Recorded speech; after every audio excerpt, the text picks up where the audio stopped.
La visite de Ciotti, président des Républicains, a été organisée dans le cadre d'une tentative visant à assouplir la position marocaine. Cependant, cela n'aura pas d'impact significatif sur les relations entre Rabat et Paris, qui sont bloquées par la position de l'État français sur la question du Sahara marocain, et non par celle des partis et des institutions politiques.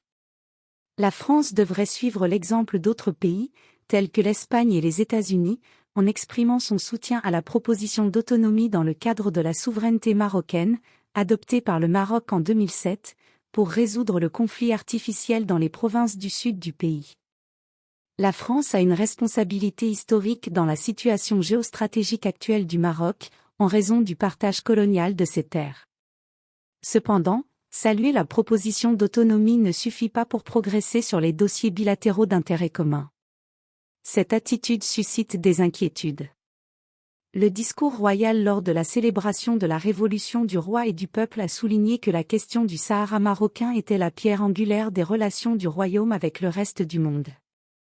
La France adopte une stratégie de double engagement en soutenant parfois l'Algérie et en s'opposant aux intérêts du Maroc, puis en émettant des positions politiques pour préserver ses intérêts dans le pays, sans avoir d'influence sur la question du Sahara marocain à d'autres moments.